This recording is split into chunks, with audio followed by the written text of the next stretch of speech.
يا مساء الورد والفل والياسمين على احلى اخوات واحلى اصحاب واحلى متابعين في الدنيا اللي مشرفيني جوه القناه. الناس اللي بتدعمني بجد وبتحبني بجد وانا بحبكم في الله بجد اقسم بالله. حبايب قلبي بجد وما بتغيبوا عليا بجد بتوحشوني قوي. والناس اللي لسه ما شرفوناش في القناه برضو يا ريت تنورونا والله. هتستفيدوا كتير وهتشوفوا حاجات حلوه معانا كتير ان شاء الله. تفعلوا زر الجرس. النهارده ان شاء الله حبايب قلبي واحلى اخوات في الدنيا هنعمل مع بعض طريقه البسبوسه الصح. هقولك طريقة تسويتها والتكات والحركات يعني الأسرار اللي فيها اللي هتخليها تنجح معاكي من أول مرة إن شاء الله. يلا لايك وشير واشتراك في القناة وفعل زر الجرس ونشوف مقاديرنا. أول حاجة ده نص كيلو بسبوسة أو دقيق سيمولينا. دقيق بسبوسة أو دقيق سيمولينا أو دقيق سميط زي ما بتسميه. نعرف إن هو ناجح إزاي. أول حاجة بتنزليه كده في إيدك ما بيعلمش، يعني ده مش داخله دقيق من اللي هو الدقيق العادي. يبقى كده ده الدقيق ده الحلو، وده مش المغلف اللي في الأكياس يا جماعة، ده السايب اللي من عند العطار. ده نص كيلو. تاني حاجة معايا ان انا هعملها النهاردة ان شاء الله بالزبادي، واي نوع زبادي مش هتفرق، بلدي او اللي هي المغلفة عادي. ليه هعملها بالزبادي؟ الزبادي بتديلها طراوة تحفة، تحفة بجد. جربتها، اللبن بيديلها شدة شوية، الزبادي بتخليها بجد روعة، بتديلها طراوة حلوة اوي. معايا نص كوبايه سكر، انا مش حاطه كوبايه، انا حاطه نص بس لان البسبوسه بتشرب عسل كتير قوي. فانا مديها سكر من جوه وسكر من بره. بتبقى مجزعه وزايده سكر قوي، فانا مخلياها متعادله. كوبايه سمنه انا مسيحاها ويدوب هي يعني ايه زي دمعه العين فتره، مش ساقعه ولا سخنه، يعني بحراره المطبخ ازيد شويه، فتره بس زي دمعه العين. 3 معالق جوز هند. هناخد من كيس البودر ده مفتوح اهو زي ما انت شايفه، هاخد منه معلقه صغيره وكيس فانيليا. اول حاجه هنحط ظرف الفانيليا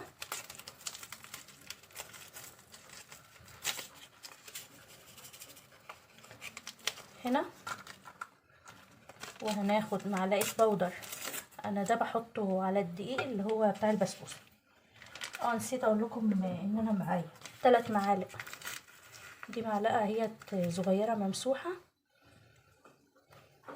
بودر، وما تكتريش عشان ما تنفش منك وتبقى هيشه كده. هي البسبوسه ما بتبقاش حلوه لما بتبقى كده رقيقه وحلوه متعادله.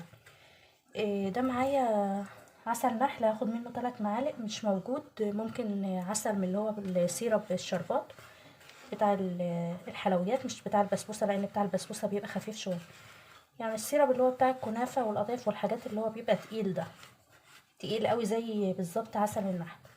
فمش موجود عسل كلوكوز، بتحطي برضو منه 6 معالق الضعف، لان عسل الكلوكوز مبيبقاش مسكر.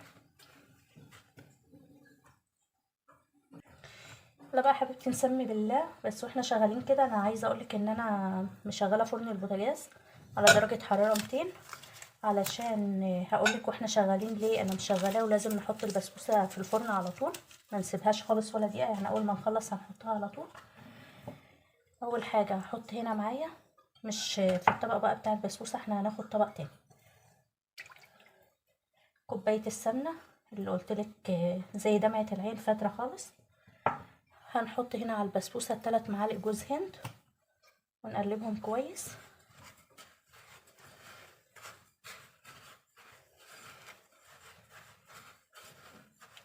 في ناس بتحط السكر هنا بس بيبقى فيه قرمشه كده، مش قد كده، يستحسن ان انت تحطي. ادي نص كوبايه السكر مع السمنه،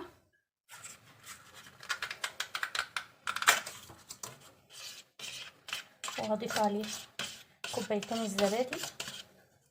بس بلاش يا جماعه تكون الزبادي تكون بايته عندك بقالها 3 ايام ولا حاجه، يكون طعمها لاسع وتحطيها، طبعا هتبوظ الدنيا.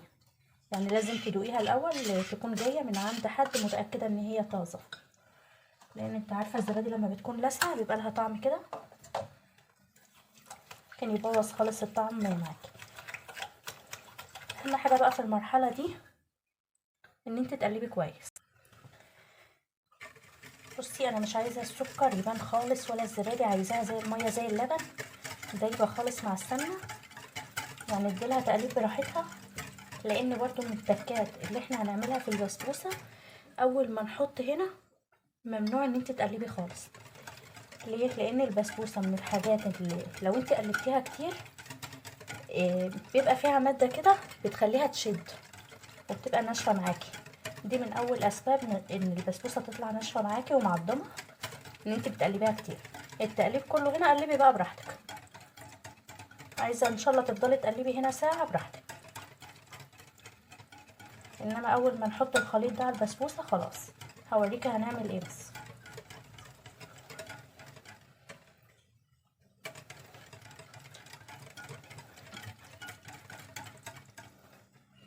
كده ده هبدأ زي ما قلت لك اخد عليه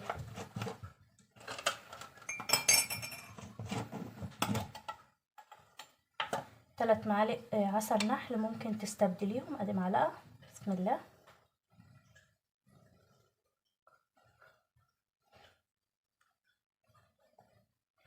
2 تستبدليهم بقى بعسل جلوكوز نفس القوام ده بتاع عسل النحل، طبعا كلنا عارفين قوام عسل النحل. ادي 3.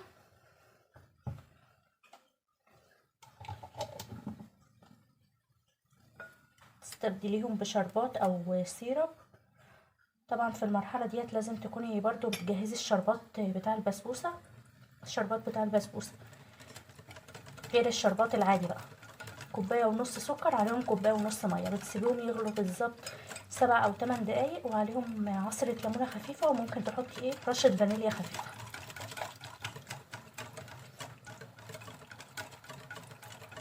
اول ما يبدأ يتماسك، احنا عايزينه خفيف مش تقيل، اول ما يبدأ يتماسك بتطفي عليه. وطبعا الشربات بتاع البسبوسة ما ينفعش تشربها الشربات وهو بارد، لازم تكون البسبوسة لسه خارجة من الفرن سخنة والشربات يكون سخن، الاتنين بيكونوا سخنين، مش زي الكنافة والحاجات التانية سخن وبارد، او القطايف او الحلويات التانية، لا ده السخن وسخن.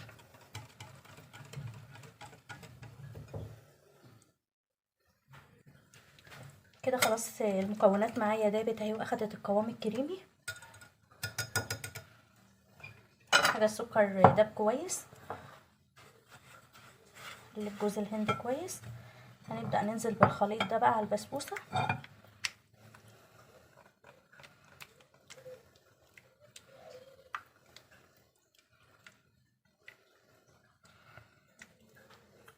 كله يا جماعه كله، مش بخل، عشان مقادير ولازم تطلع مظبوطه. هبدا بقى بصي بالراحه خالص كده، ان هي بس تتشارب الحاجات اللي احنا حاطيناها دي، تبقى مرمله زي الرمل المندي كده. زي ما قلت لك لو عجنتيها انسي ان البسبوسه تطلع طريه معاكي. لسه هقول لك برده بعد ما تطلع من الفرن تعمل ايه، وهي في الفرن برده تعملي ايه. هنظبط الدنيا خالص عشان ان شاء الله تقولي لي كده في التعليقات ان هي طلعت ناجحه معاكي ان شاء الله من اول مره. واكيد بفرح يعني لما بقول وصفه وتطلع معاكم ناجحه. يا رب دايما ناجحه معاكم يا رب، وانتوا كمان ناجحين معايا يا رب في حياتكم كلها يا رب. بصي من تحت اهوت لسه ما شربتش من تحت وفوق، شربها كويس. وانا معايا الصينيه دي مقاس 20 مستطيله، حابه انت تحطها في صينيه مدوره تحطيها، انا بحب القوام بتاعها يكون متوسط، يعني لا تخينه ولا رفيعه. لو انت حباها رقيقه ممكن تكبري الصينيه شويه، يعني المقادير اللي معايا دي برضو ممكن تاخد صينيه مقاس 28 او 26، بس هتطلع معاكي رقيقه شويه على حسب ما انت حابه. بس كده بص انا قلبتها قد ايه، ما خدتش ثواني.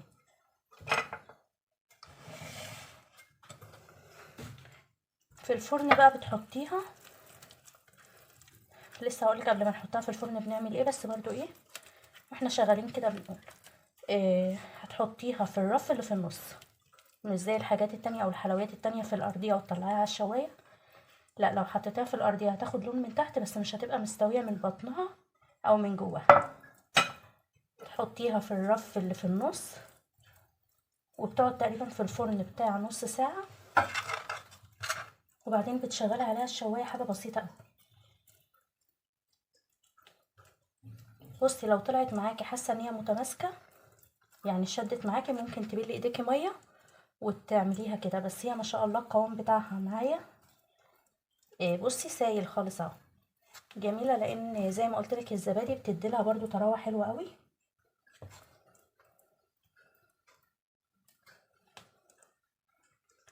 بعد ما سويت الصينيه كويس بالاسباتيولا، وحاولي ان انت يعني ايه ما تاخريش في الوقت علشان الهواء بينشفها بيخليها تشد معاكي. بصي بقى الخطوه دي لعبه حلوه اهي. تخبطي كويس كده من الطروف من الجناب. بصي انا مش عايزه ارزع جامد وانا معاكي عشان ما اصدعكوش، بس هي لازم تعمليها كده بحيث ان انت تضمني ان هي استوت وبحيث ان هي تطلع معاكي ناجحه. هدخلها في الفرن على درجه حراره 200 على الرف الوسطاني، يعني 20 دقيقه كده، وهبدا ابص عليها. لو احمرت من الجناب على حسب بقى تسويه الفرن معاكي، وهقولك هي اخدت وقت قد ايه. اول ما تحمر من الجناب بشغل عليها الشوايه 5 دقايق. بس انا لسه هزينها كده بكريز. اهم ده حاجه ان يكون بسرعه علشان ما تنشفش منك. وزي ما قلت لك لو حسيت ان هي ناشفه كده من على الوش، بلي ايديكي ميه وسويها. يعني لازم نتعامل معاها ونتصرف ان هي تطلع معانا ناجحه ان شاء الله، ما تضحكش علينا، احنا ان شاء الله اللي هنضحك عليها. الكريز يا جماعه من الحاجات اللي بتخش الفرن ما بيحصلهاش اي حاجه، تتحمل الحراره. ممكن تحطي مكسرات بندق لوز، بس الفستق بصراحه بياخد لون بيغمق قوي، والزبيب برضو وجوز الهند بياخد لونه بيغمق قوي، فيستحسن بندق او لوز. كده تمام، هدخلها الفرن وهرجع اوريكي النتيجه. كده انا رايحه اوريكي برضو التسويه زي ما انت شايفه كده، بدات تحمر اهي من الجناب كده تمام. وده الرف في النص زي ما انا قلت لك، حطها في الرف الوسطاني اهي. نار تحت كده. انا شغلت عليها الشوايه بس يا دوب 5 دقايق تاخد لون، وهرجع اوريها لك. كده قمرايه بعد ما قعدت معايا بالظبط 25 دقيقه في الفرن في النص زي ما انا وريتلك درجه التسويه، ومفيش دقيقتين على الشوايه اخدت اللون القمر ده. هنبدا نسقيها. بصي هي سخنه والشربات سخن. بصي ما شاء الله من اول علامات نجاحها ان هي ما شاء الله بتشرب معانا الشربات. بصي من الجناب ما شاء الله الشربات اتشرب. اديت لها كوبايه، هنديها زي ما هي عايزه، طالما بتشرب اديها. اديلها نص كوبايه كمان.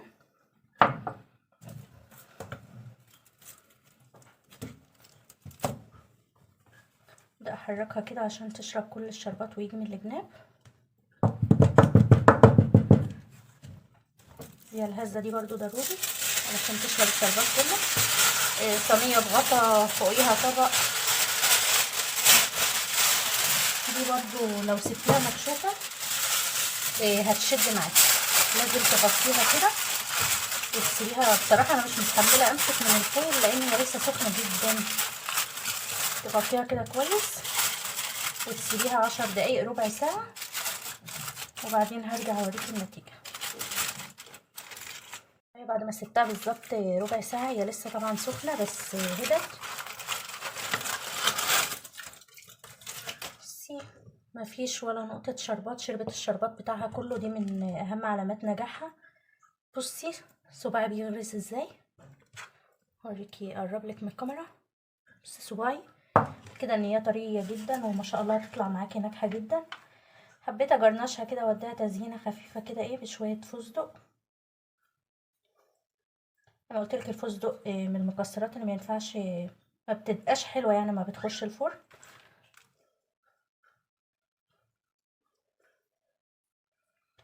رشه خفيفه كده. تقدري تعمليها بالبندق الكداب او الفستق الكداب زي ما احنا عملناه قبل كده مع بعض في القناه. هتلاقيني نزلت لك الفيديو علشان نبدا نشتغل مع بعض بالحلويات ان شاء الله.